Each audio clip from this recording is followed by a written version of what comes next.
That,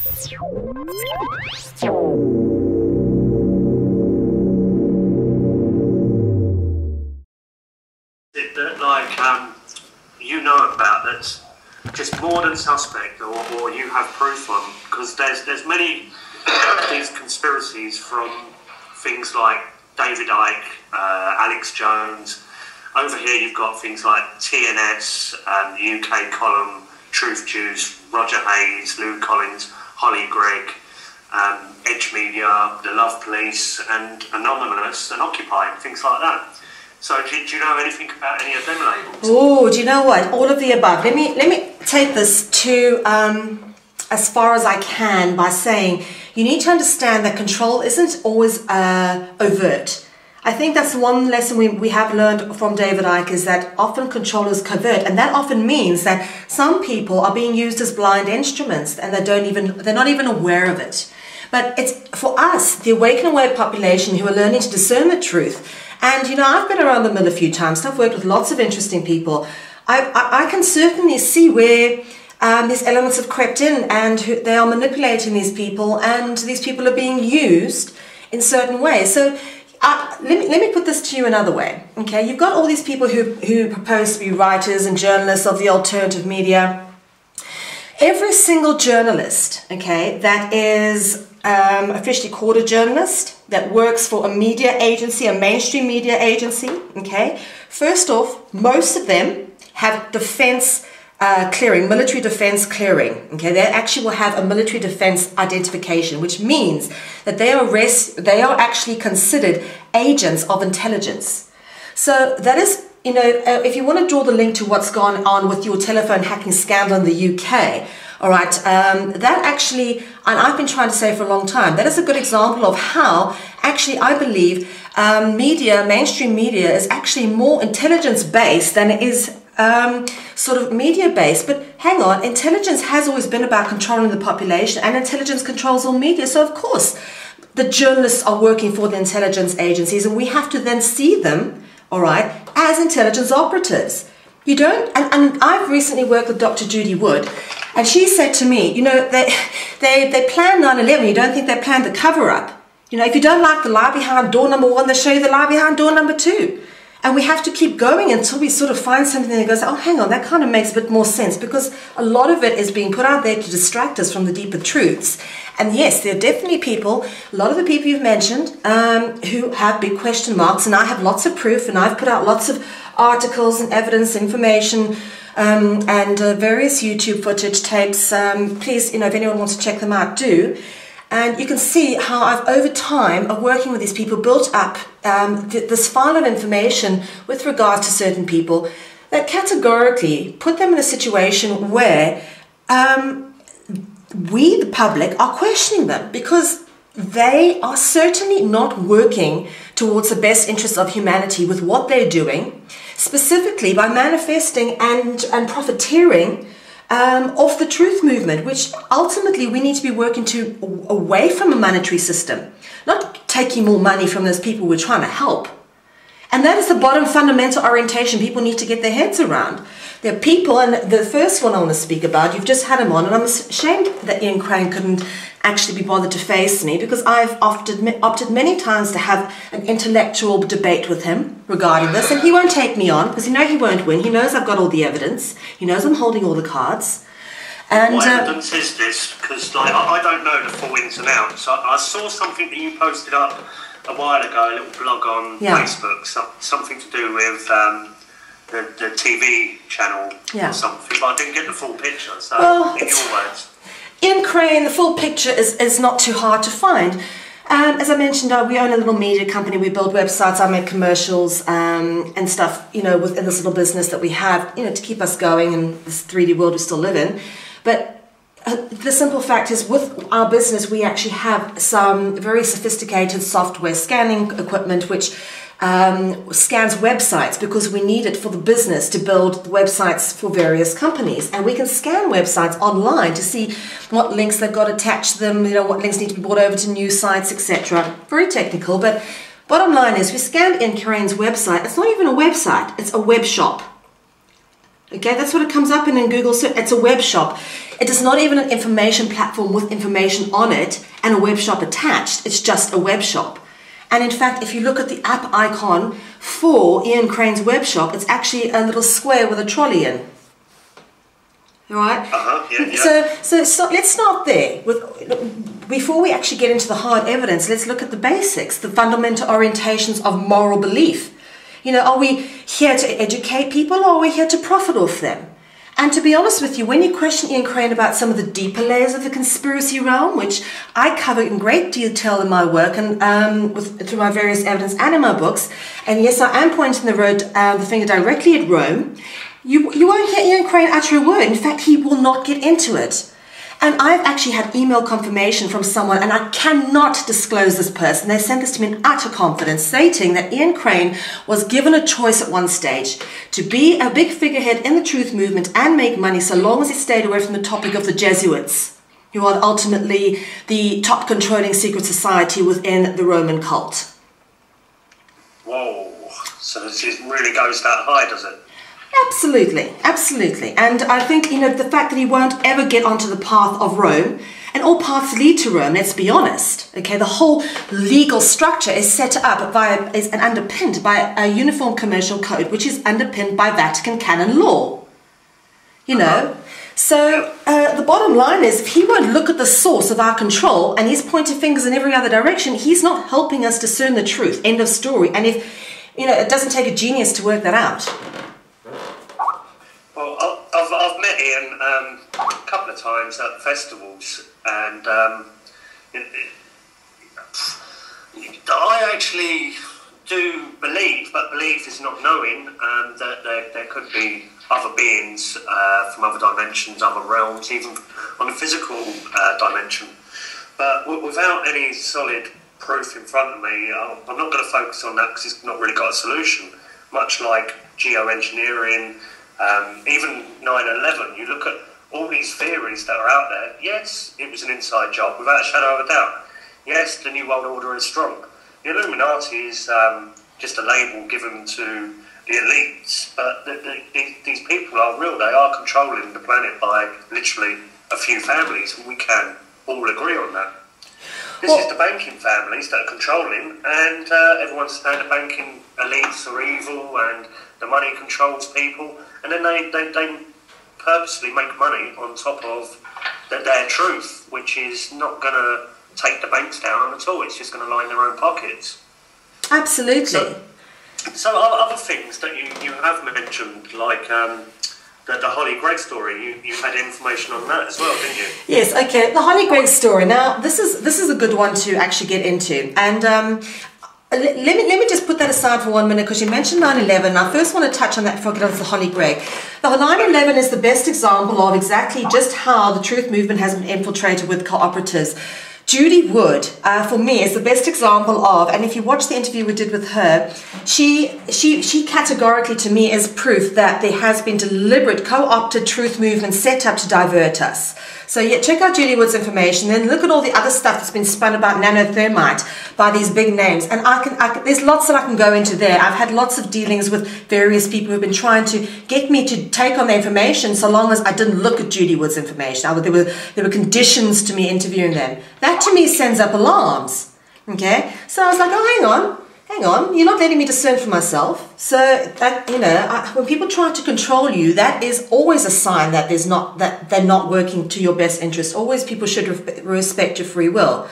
So yes, Judy Wood is the first place to look at when you want to look at how truth movement has been co-opted and manipulated to distract us.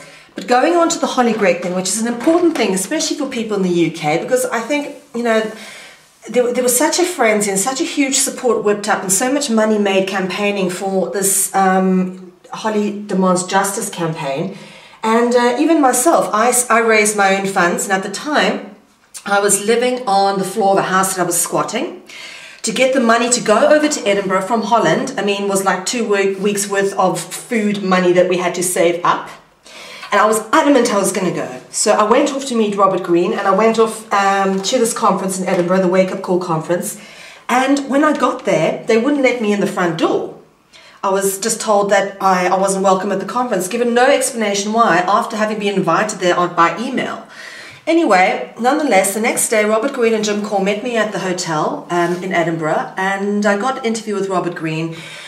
And of course, I was thrilled. I thought he was a very charismatic man. And of course, with time, after having posted that, people started coming forward with stuff, and I was approached by the collective called the Holly Gregg Hoax Group, who have become some of my most respected friends because they are so non-bullshit. It's unbelievable. They bang down the line. They're good researchers, and they're intelligent people. They don't fluff about. I do actually know someone that's joined them that just attacks me constantly. His name's Brian Davis. Okay. He even posts up pictures of my daughter, and that's how low some people can get when they're attacking people. Sure. Only I can speak for myself, and nobody else can speak for me. But when you get attacked for things that are in your personal life, yeah, and it's like my daughter's never asked to be attacked from me. She doesn't even agree with what I do, but. To be honest with you, it's not right of them to bring in your personal life. And, you know, talking about Ian Crane, I used to be a professional model, made quite a good living out of it for some years in London. And I was one of the top plus size models in London. I was the most booked model in 2007. I was actually nominated for Model of the Year. I didn't win. But what I would say is Ian Crane went and got hold of one of my old modeling pictures, stuck them up on his Facebook, and started tearing into me and really being very nasty, saying that how can you take this woman seriously as a journalist, you know, when she's got photos like this. And it was a naked photo of me, but it was from behind of me looking back over my shoulder. You could see my naked bottom and my little tattoo just on my lower spine, but you couldn't see any, you know, of the front. It was a positive body image piece. It was a feature I was doing. It was nothing pornographic or glamour or distasteful. It was done as a positive body image piece. I love my body, I love my curves kind of thing. And he took the mickey out of it on Facebook, and he has absolutely no right to delve into what I look like or my personal physical being or my family. And this is what happened with a lot of these people is, you know, they will actually try to get at your personal life. Brian Garish has done the same. He's actually said, you know, I've said there's no evidence about Holly Gregg, absolutely none whatsoever. To support the claim. If you look at what is available, it's all conjecture. And he says, well, Mel, I believe you've been abused. Provide evidence that you've been abused, or I'm starting the Mel V hoax group. You know, so this is the mentality of people we're dealing with, is that it's a one-upmanship kind of mentality. It's not, okay, the greater good of all mentality. It's about, I have this little island, I've got to protect it. There's income, prestige, and sort of an external locus of identity, which is my public persona that I have to protect. And you know what, at all costs I'm going to do that, even if it means taking unnecessary and personal jabs at people, their misery, their suffering, or, you know, being small-minded about certain things. They will do it. And this is what I have to say, is these people are being put up on a stage, paraded in front of everybody as these purveyors of truth, when actually they're some of the most corrupt souls and nasty people out there. And do we really want to be putting them in that position? Yeah, that's the whole thing. It's like, if the revolution is being orchestrated, it's looking more and more like, to me anyway, and I'm quite welcome to let Roger Hayes come on the show, and I've asked him a few times. I'd love him to come on and speak to me about it, because he's got connections to UKIP. There was BNP at the Birkenhead raid where they tried to arrest a judge. Then they go around telling people they arrested a judge. The judge wasn't arrested at all. You know what I mean? I'm standing there myself. It's like cock and bull story to try and get people to join along their free man movement, when I know for a fact that all of that free man information will actually get you in more trouble. So why do you promote it? Because I've seen people that have got silly little parking offences or silly little driving offences, and they've dealt with it in a free man type manner, and they've lost their cars, they've gone to prison over it, and they've had fines, and they've had to go to prison over the fines, and then they still go out and promote the idea. So I don't get that. To me, the way I see that, it's like I would put a free man in the same box as a soldier coming back from war with having his arms and legs blown off. And he's called a hero. And it's much like a free man that will go out and try the process, and he'll fail because he's gone to prison, because this is a corrupt system, and they're not going to listen to you, how honourable you are, and how much these rules should apply to everyone, because this is their corrupt system, and they don't want anyone winning, and it's quite that simple. So to promote it out and out and out and out and out, and try and rally people up, it's looking like all the rebellious people out there that are following this information are going to end up losing their cars, their homes, their children, and then how can you, like, well, obviously there'll be an uprising when there's enough people on the streets, but this is like real people, families losing things that they think that they own, but they've all registered it to the state. Yeah. Well, let me put this to you another way. I've got a very interesting interview with a gentleman on my website, a Dutchman called Francis Capelli, who has basically stated exactly what you've just said through finding out the hard way. Okay, through having taken on the system and having been like near enough chewed up and shat out the wrong way. Okay, and he's actually written a book exposing the alternative media as a way of deliberately getting people to, you know, he says it's so many wars you can see this happen, the way they instigate people to rise up, and then they've got a reason to sort of like come down and suppress you. And it's a fine line between the two of, yes, standing up, taking our rights, fighting for our freedom, ignoring the system, you know, being emancipated, and then taking on the whole Freeman concept of jumping into court and physically taking these people on in their own territory where you actually have no rights anyway. Sorry, I was just getting to the mute button then.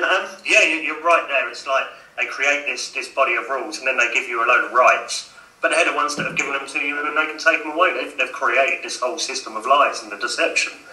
But then when you've got things like the British Constitution Group, which does look like a formal political party forming, and then you've got the Lawful Bank, which pretends to be offering an economic reform, but it doesn't. It's just another fiat-type currency where you can only buy into the Lawful Bank with the current fiat currency that's around. It's no better, no worse. It's not actually in operation either. So people that are donating to this, they've got to wait till, if I'm right with this, I think Roger says something like he needs 1 million people to donate £100 each, and then you can start the bank, or something like that. And it just seems a bit like a pyramid scheme to me, where Roger will be at the top. Yeah. Well, look, there's a lot of questions over Roger Hayes, and I tell you, something I've learned over time, and it's a simple thing. It comes down to manners and conduct. I think if you're a nice person, you're genuinely doing this for the right reasons, and you've got nothing to hide, you'll speak openly and honestly with anybody about anything. And Roger has been more than two-faced with regards to myself and coming forward to speak to me. He said he would speak to me. I heard him having a recorded conversation with Chris Jarvis, which Chris Jarvis put out without Roger's permission on the internet. And Roger was going, oh, who's this Mel V? She's come out of nowhere. And Chris goes, no, she's been around for years. She's got a big following kind of thing, blah, blah, whatever. And Chris says, you should speak to her. She's really nice. And just tell her your side. And he goes, yeah, no, I'd love to speak to her. Next thing he goes on to the video that I've posted regarding the UK column, calling me a white South African racist. Now, just because I'm white and I'm South African, he decides to label the most generalized and stereotypical label on me, and he knows nothing about me. What kind of intelligence is this? You know? Yeah. So there's lots of things. There's a lot of discrepancies in the way these people deal with themselves and manage themselves that actually makes me think that there's more going on. They're hiding things. They're getting extra ugly and extra nasty because they are protecting something that's a lot bigger than what they're letting the rest of us know about. And this whole British Constitution Group and the whole UK column thing it's a big ruse. And I've got evidence that I would like to share with you about this because it goes back to my own roots with regards to the UK column. And this is a biggie, okay? And that is that the UK column, the money that funded the setting up of the UK column comes from a woman by the name of Sheila Butler, okay? A woman called Sheila Butler, and Sheila Butler is the great niece of a gentleman by the name of Lord Kissinger, the first Earl of Kissinger, which you might remember if you know your British history. Now, Lord Kitchener was the first Earl of Kitchener, and he was the guy in the Anglo-Boer War who went to South Africa and set up a whole bunch of concentration camps and put all the Boers in them, and then went and burned down all their farms. He had something that he was famous for. It was called the Scorched Earth Policy, which was enacted by Lord Kitchener. Anyone who knows South African history, it's on Wikipedia. You can check this out for yourself. He went and burned down all the Boer farms, all the Boer homesteads, so that the Boers fighting against the British in South Africa, okay, wouldn't have any way to refuel themselves. They wouldn't have any homes to come home to after, if they ever survived the concentration camps, where 26,000 women and children starved to death, right? So okay, so Lord Kitchener, I'm just giving you a bit of the background history here. So this is, Sheila Butler is the great niece of Lord Kitchener, directly descended from him, okay? Directly descended from him. And she donated the money, but she also she gives funding to the British National Party. And I know from when I lived in London, I lived there for 9 years, and the British National Party are very xenophobic. And having been a South African living in London, I was always pretty put off by their attitude, to be honest. So she gives money to the British National Party, and I found quotes with Sheila Butler saying, you know, the reason she gives money to the British National Party is because every time she steps on the street, she sees someone with a face that isn't white. She's extremely racist. So she's from that old ilk of the eugenicist, you know, supreme racist type, you know, and we know who those are, the dark, the black nobility and all those people, those kind of ideals. She fits in there. And then she's the person who's donating money to the UK column to set it up. Now, I would just like to say the money she donates, she has because of who Lord Kitchener was. He sat on the Queen's Privy Council, he had so many knighthoods, and he was responsible for annihilating the Boers in South Africa. I would just like to say that the Boers were fighting for their freedom. They left the British settlement at the Cape Colony to start their own republics, one of them being the Orange Free State. And the fact they're searching for their freedom is obvious in the fact that, can I just say, the fact that we actually called it the Orange Free State shows that we were fighting for our freedom. We even have a town in South Africa called Vryheid, which means freedom. Okay, because the Boers moved away from the British at the Cape Colony to escape their suppression. And guess what? When gold was found on the Boers' land, the Brits came and fought two wars. The first one, they had their asses handed to them. The second one, they came and that was more expensive, 5 times as expensive as the Gulf War, okay? And the same cost combined of the First and Second World War to Britain is what? The Second World War, which happened in South Africa from 1901 to 1903, cost Britain. They were so desperate to get the resources of South Africa, the gold and the diamonds, that they spent an absolute fortune, okay? Killing off the Boers, which are my ancestors. I have ancestors who were killed and died in concentration camps. And this is the money that has gone into setting up the UK column. And people want to know why I've got such a big issue with the UK column. They don't think it's a big deal that genocide money has set up this thing. Because most British people, of course, wouldn't take the sides of the Boers, okay, because of the fact that they won the war against the Boers. So it's difficult to get people in Britain to understand and empathize with this stance. But genocide is genocide. It doesn't matter what nationality you are. It's wrong. Well, I'm on the view that if it's being set up and funded by people from within the state and it's controlled by the state, and then if people have to buy their truth, then the truth is watered down so people can profit off of that. So the less people buy these truths and look for real truth, then you're going to find it. Like, you don't need money to speak the truth and spread that info. And when people say, well, of course you do, you spread the info more. That is total bunkum. I've been doing it for 3 years without money, spreading the word, and I seem to be quite well known at what I do, and that's without profiteering at all, taking 1 penny at all, like from any donation funds or anything like that. People have helped me all across the country, up and down.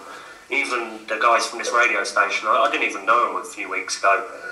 They got in contact with me and said they were looking for guests and hosts for the show. I went up to meet them. They're doing an allotment project, which I think is a really good thing. I don't agree with them or one of the people trying to get lottery funding. I don't think that will help at all. That will just get it controlled by the state. So once you've got it and you're doing something good, you can go out there and do it anyway. You don't need funding from some government body who are then going to tell you what you can and can't do.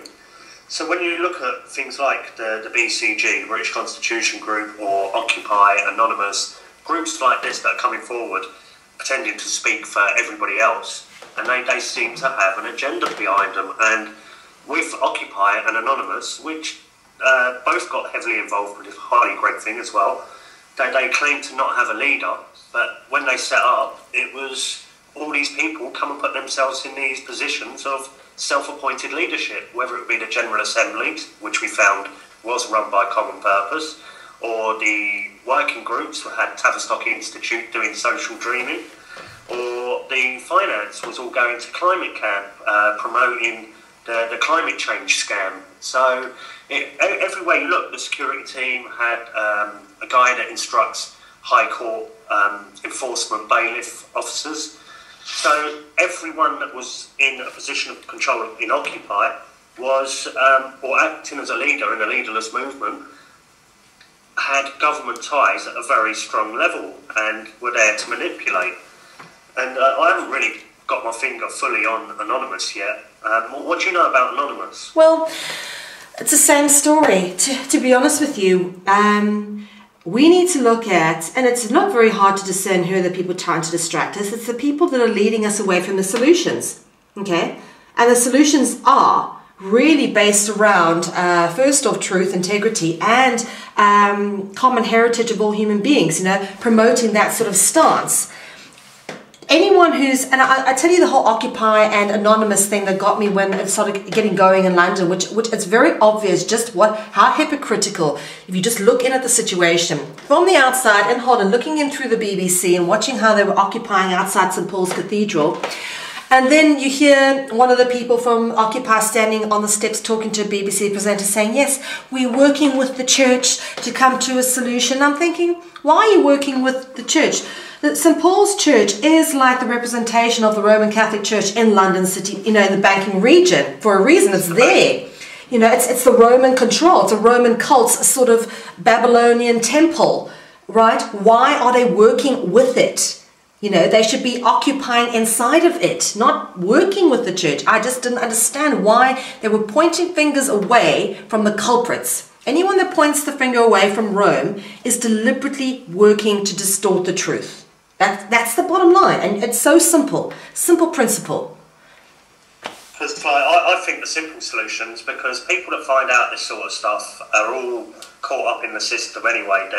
They're locked in.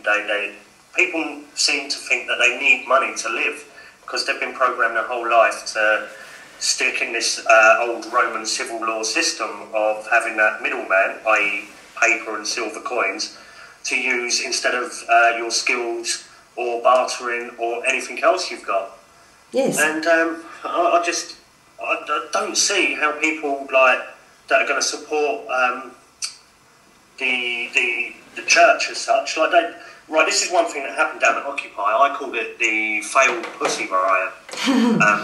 When they had their reunion for their birthday, they set up with the church that they were allowed to do a talk inside St. Paul's on a Sunday service. Wow. So, hang on. Yeah, right. So you know how strong this is. St. Paul's Cathedral allowed a group of protesters to do a talk inside St. Paul's. My word. So they've done their talk and everything, and then at the end of her speech, 4 of them have got up and chained themselves up to the barriers. And I've got some cracking footage that I need to edit and put up because I've got my camera out and started filming, and one of the guys that works in the church, a verger, came over to me and he said, sorry sir, no filming in here please, no filming. And I said, well, what about all of them people over there that have got cameras and filming? And he said, oh, they've all got licences from the chapter house. Do you have a licence from the chapter house? I said, no, I don't need one, this is from Sony. And he goes, well, I've already spoken to you, I'm going to leave it at that now. And he walked away. But when you look at that, Occupy had to go through the chapter house and get a licence for all them people to film.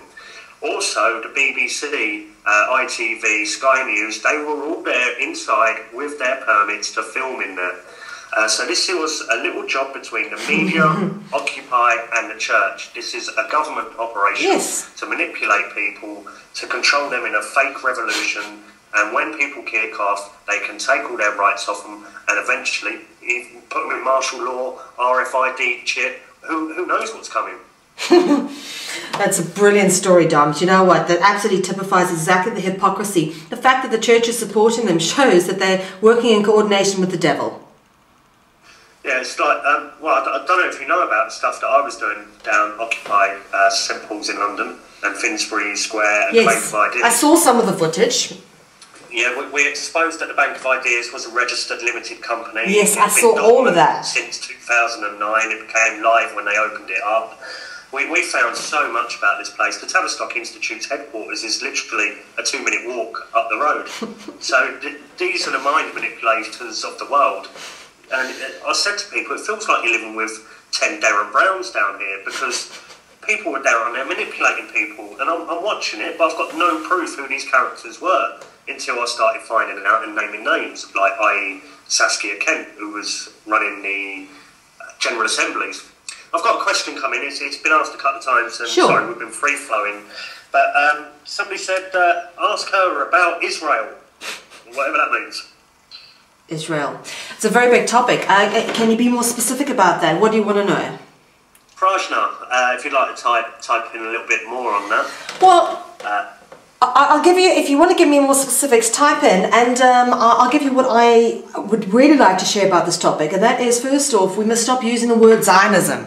Okay, and the very simple reason is that Zionism, if you look it up in Wikipedia, comes up with the definition of Jewish nationalism. Now, I've grown up, I'm not Jewish, I'm not any religion. In fact, you know, but I have been around a lot of Jews my whole life, and a lot of them actually just don't give a damn about this whole Israel thing. They just, you know, want to practice Jewish tradition, raise their families, you know, and just get on with life. They're very annoyed that their religion is being used for political motivations. And to be honest with you, the word Zion comes from the word Sion, which is sun, all right? And Sion actually is a Catholic order, the Priory of Sion. If anyone's seen the Da Vinci Code, they'll know the Priory of Sion was an order of the Roman Catholic Church. The Zionists, or whoever people are labeling those people are as Zionists, are nothing more than papal court Jews. They're Catholic Jews. I call them cashews. So when we're pointing fingers at the Jews and blaming them for everything, all we're doing is feeding into the confusion. And you go walking through the streets of New York, they'll all tell you, oh, there were no Jews in the World Trade Center. You know, that may very well be true, but that was probably orchestrated so that people can say there were no Jews in the World Trade Center, because for years the Jews have been hung out and have taken the brunt. They've been the kicking dogs of the Roman cult, whilst being, you know, paraded around as the bad guys. But it's the same. America at the moment is being paraded around as the bad guys. But America, you know, because all they do is manufacture and export arms. That's the only thing they export. They are a war state. But we are looking at them saying they're the bad guys, but they're being manipulated from Europe. You with me? So so these Catholic Jews, are they nuts?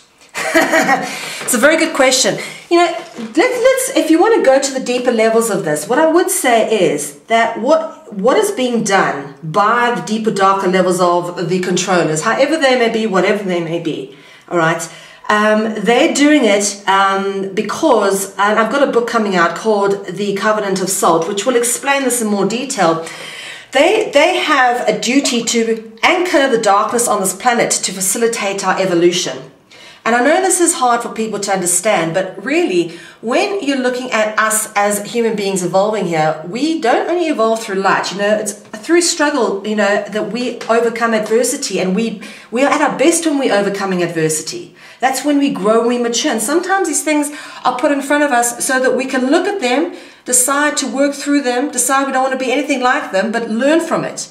And it's not always just the good things you learn from. You learn more from the bad stuff. And yes, there is all this stuff being organized and put in front of us, and there's horrible people doing all these things. But at the same time, we need to say, what are we learning from it, and how can we make the world a better place? You know, they are serving a purpose too. Don't forget that. Everything within our creation serves its purpose, even the darkness. So what would you say to people if because we're all looking at the problems in the world, what would you say to people as the solutions to these problems that people perceive that they have? Oh, that's a great question, Dom. You know what? You're a really good journalist. I'm so pleased you've asked that, actually. Well, I'll give you a good example of a solution that has come up, and I don't know if any of you have been following the story, but I've kept my nose quite close to it, and it's the story of the One People's Public Trust.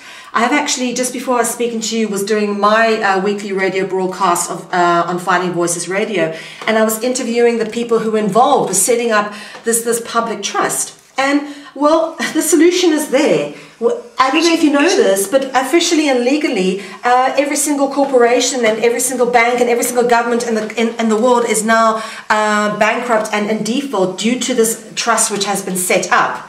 And I suggest you learn more about it from the information which I'll be posting, and everyone's getting a buzz about it, because this could truly be our opportunity to be free. We are actually legally, as it stands now, we are free. Yeah, I totally agree with that. So this One People's Public Trust, is this the same as Darren Dioge's public trust, or People's Public Trust, or is it different? No, it's different. I'll give you an example of how this actually worked. One of the ladies, a woman called Heather Tucci Giraffe, she basically, through various processes, you know, she was foreclosed upon, and she, being having legal training, decided to take them on with her knowledge. And through she tried various processes and got to various points where, you know, she hadn't actually ended up having to pay anything out or be imprisoned, but she was getting somewhere with her legal dealings, climbing a step higher. And eventually she ended up at the door of Uniform Commercial Code, which is the code which underpins all commerce throughout the planet. And what she did was she got to a place where she actually drafted a letter which she got put into the public record, saying, could you please present a claim that that you have a claim on us that's higher than the creator. And they had to respond by a certain time, and they were supposed to respond, I think, by the 21st of December 2012 or something, or 25th or something, and they defaulted. So by their own legal system, they are now in default. And the entire Uniform Commercial Code hasn't in fact been turned on its head, which means, think about this, every government and every bank, all debt has been wiped out legally, technically, officially, but we just don't know it yet. Yes, and they're setting up, they've got these ideas about these creative value activation centers, which they're setting up online systems by which our value is used in trade and commerce. And what they said is the last thing we need to do is actually take all the money of the world and redistribute it to all the people, because, you know, the people at the very top, they're very smart. They'll have all that money back in 5 years. We've got to get rid of the current monetary system altogether and use what's real value, not fabricated theoretical liability on paper.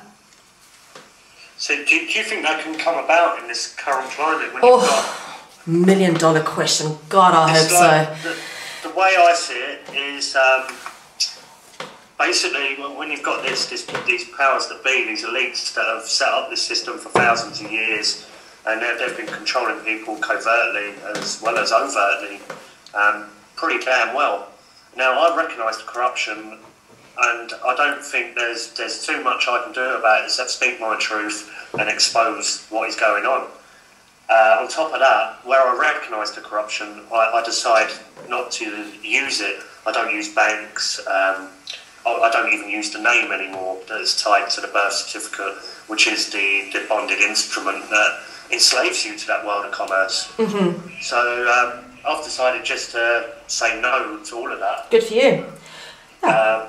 And I know most people can't do that because they have families, obligations, jobs, and this is all done through the name, the date of birth, signatures, and people don't know how to step out of that without doing themselves harm. Yes. Like, people that are not going to use the name and rebel against the system, then they'll come and take things off of you that you think is your property. But at the end of the day, you cannot own anything on this planet. You're a free being. But when you claim ownership, that's when you start to get tied down to this system. And when you make claims in their system, the courtrooms, that's when you lose, because it's all just one game of fiction. Yes. Well, let me explain this public trust to you just for a minute.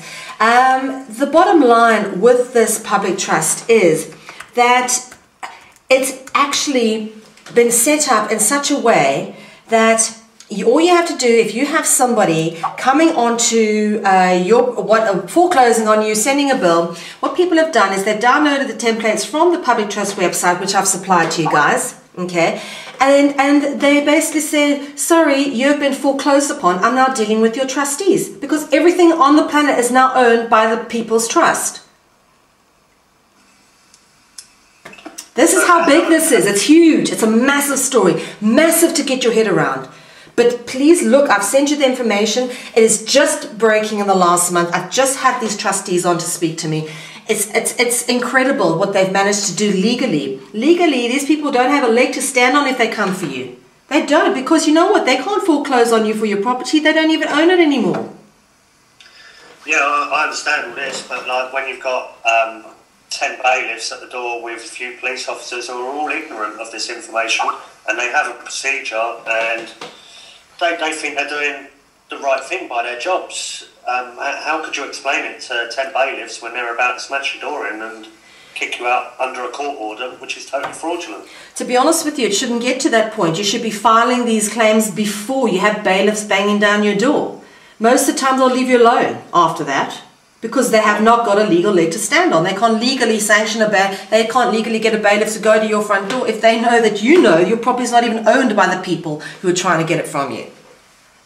Well, I'd love to get to know these people from One People's Public Trust a bit more, and hopefully get them on the show too. Because yes, they would love to speak to you, Dom. And you know what? If you can, get to know the information and try to help spread the fact that we are free. We are now legally have the ability to free ourselves, okay? And we must stop being scared.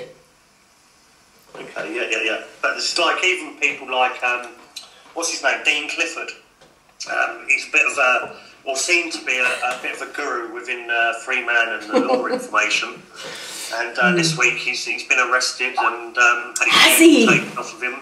Yeah, it's like, even with all that phenomenal knowledge, and I've got a very good friend in London at the moment who has served all the correct paperwork.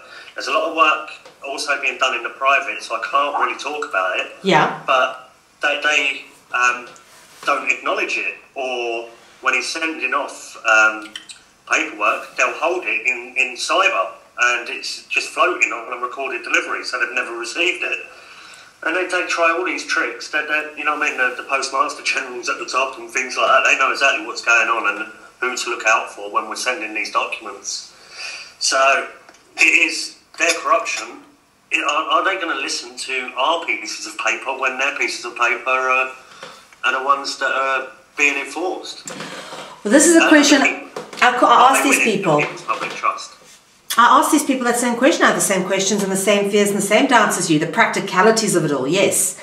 You know, when people are knocking down your door, the bottom line is that they're doing it unlawfully. And what we now got to start doing is start educating people. Start with the local sheriff. Start saying, do you know that the police force is no longer part of the government? The government's not even, it's bankrupt. You know, there is ways of educating the public. But until all of us actually kind of get to a critical mass point where we're aware that we are free and that we are being legally detained in a system that's actually been foreclosed upon, defunct, no longer, we will not be able to use some of the laws that we have in our current system in future because they've been reneged by this People's Public Trust ruling. It's a big story, and one of the things that I ask is that they said that one of the things they did was, write up an affidavit, take it down to your public courthouse and have it entered into the public record. You know, they can't not enter into the public record, and let the people know that actually we are making attempts to sort of make the public officials aware that we know that they are now bankrupt. Okay, and you don't have to legally play to their system because they don't legally have a hold on you. Their legal system is now defunct. So this One People's Public Trust, are they the trustees and you put your property in with them and then become the beneficiary? No, not at all. Is it a case law that you're pointing out? They don't take over anything from you. Everything we own belongs to everybody else on this planet. Our value is in us. The woman who set it up comes from a very, very spiritual point of view. Eventually, we want to move to a system where we don't actually even have to think, we don't have to worry. We don't have to worry about surviving. We will, and we don't have to worry about borders and how we're going to get somewhere, because we can get there.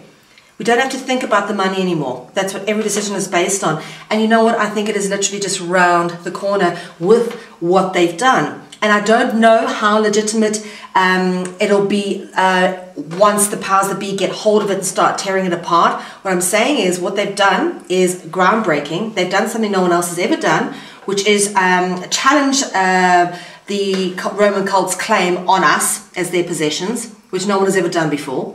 And they've managed to turn Uniform Commercial Code on its head, which has huge implications for everything. So whether or not that manifests in any way, what I would say is we've got to start looking at this and perhaps, saying, we've turned you on your head, why should we listen to you? We've got a ground to stand on now.